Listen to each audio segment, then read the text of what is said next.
Yang saya usung itu adalah percepatan pembangunan, bukan perubahan. Karena kalau kita mengubah arah pembangunan bangsa ini, kita hanya punya waktu 15 tahun.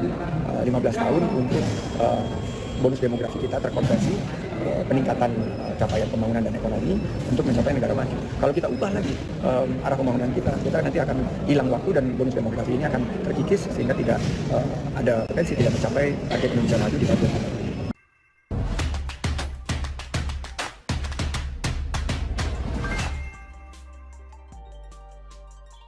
Sandiaga Uno tolak Anies, ditulis oleh Adin di sewar.com. Pepatah politik yang menyatakan kawan bisa jadi lawan dan lawan bisa jadi kawan bukanlah isapan jempol belaka. Fakta politik sering terjadi khususnya di negara kita. Prabowo kini jadi Menteri Pertahanan Kabinet Jokowi setelah pemilu sebelumnya jadi rival kuat. Partai Nasdem setia mendukung Jokowi jadi presiden selama 1 dekade terakhir. Otomatis Nasdem pun selalu bekerja sama berkoalisi dengan PDI Perjuangan. Kolaborasi kedua partai ini sukses mengantarkan Jokowi Presiden RI 2 periode. Pemilu 2024 kemungkinan besar akan terjadi perubahan peta politik khususnya yang melibatkan Nasdem. Parpol pimpinan Surya Paloh ini sudah bulat memutuskan mendukung Anies Baswedan jadi capres di Pilpres 2024. Sedangkan PDI Perjuangan telah menjadikan Ganjar Pranowo jadi capres. Oleh karena itu, PDI Perjuangan dan Nasdem berada di posisi berlawanan. Sandiaga Uno pernah menjadi Wakil Gubernur DKI Jakarta bersama Anies Baswedan.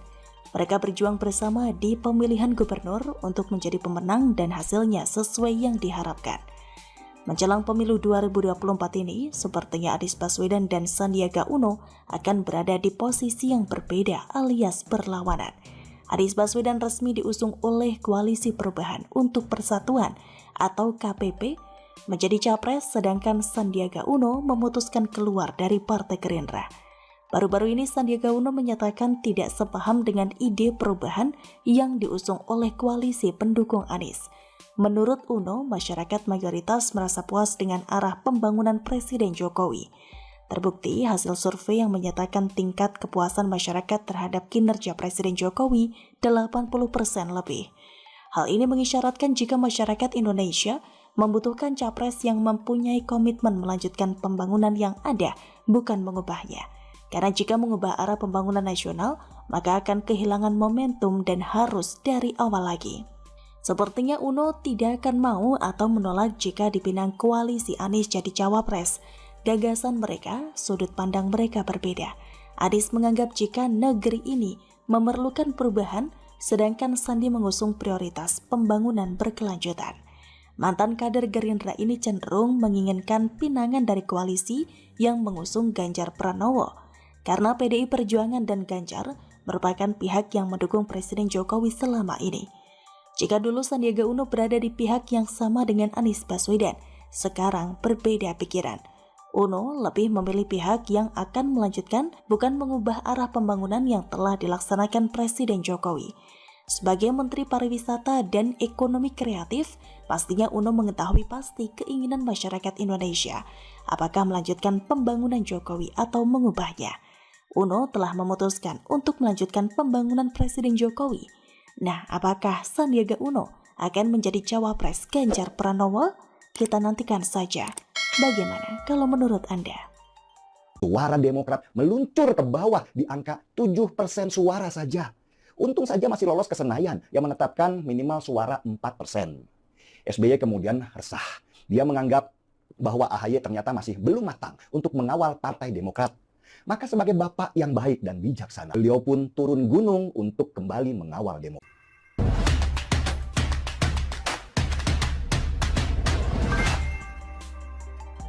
Ngeri. Bongkar aib SBY, Dennis Regar ditantang berkelahi sama kader Demokrat Hasbil Lubis. Ditulis oleh Ferry Patli di sewar.com. Suka mengkritik orang tapi tidak mau dikritik. Demikian gambaran kader Partai Demokrat. Kita bisa lihat bagaimana masifnya kader partai itu menyerang Presiden Jokowi. Bahkan ketika partai tersebut mau dikudeta oleh kadernya sendiri serta Muldoko, Presiden Jokowi pun turut disalahkan. Padahal apa juga manfaatnya orang nomor 1 di Indonesia itu mengambil alih Partai Demokrat? Uang partai namanya juga sudah jelek kok, lantaran banyak kadernya yang katakan tidak padahal korupsi. Gak lama lagi juga bakal gurem dengan sendirinya. Kalau Jokowi mau jadi petinggi partai, mending dia dirikan partai baru. Sudah bisa dipastikan akan lebih besar dari Partai Demokrat. Lantas, apa bukti kalau Partai Demokrat suka menjelek-jelekan orang lain tapi marah ketika mendapat serangan balik itu? Berikut ceritanya. Awalnya Denny Sregar membagikan cerita bagaimana SBY dulu cawe-cawe agar anaknya AHY bisa menjadi cawapres melalui akun Twitternya @DennySregar7. Berikut penjelasannya. Pada 2019 silam, SBY menawarkan AHY ke Jokowi sebagai cawapres tapi ditolak. Jokowi mengatakan kalau AHY mau kursi Menpora, silahkan Demokrat bergabung dengan koalisi Indonesia Maju. Dan SBY pun setuju. Tapi di lain waktu SBY juga menawarkan AHY sebagai cawapres kepada Prabowo. Prabowo pun setuju asal Demokrat mau setor duit, minimal DP-nya lah. Setelah ditunggu-tunggu, duit gak disetor-setor.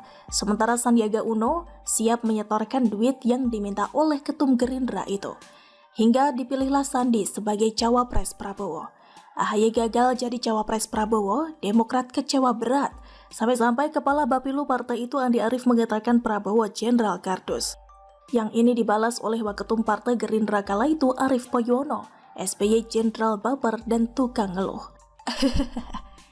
Gagal anaknya jadi cawapres Prabowo, SBY pun kembali menemui Jokowi dalam rangka menghendaki AHY jadi Menpora.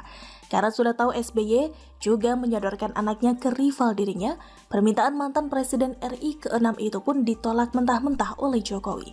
SBY pun bingung, akhirnya ia kembali ke Prabowo dan tidak dapat apa-apa. Itulah risiko kalau terlalu memanjakan anak. Terakhir, harga diri bapak yang jadi tercoreng.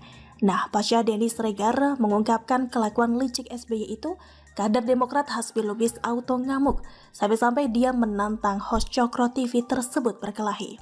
Kau ketemu aja sama saya, gak usah banyak bacot. Di mana kau maunya? Berapa kau dapat bayaran untuk fitnah Demokrat terus? Sama saja kau kayak PSI lama-lama. Aku ini masih muda, masih punya banyak waktu, cari di mana kau. Aku save semua tweet kau. Kau pikir aku main-main? Ujar Hasbil dengan nada marah melalui akun Twitternya @hasbil_lbs. Kau Denny Sregar maunya di mana? Biar aku yang datang ke kau. Kau kasih alamatnya. Kita sama-sama cowok. Jangan jadi banci kau. Kita selesaikan apa mau kau sebenarnya. Biar gak fitnah ke Demokrat saja kerja kau. Aku ini masih muda, masih punya banyak waktu ngeladenin kau. Kau mau berdebat soal kebenaran, aku ladenin, bawa data kau. Atau kau mau berantem aja kita. Kau jawab, jangan diam kau, bazar RP tolol.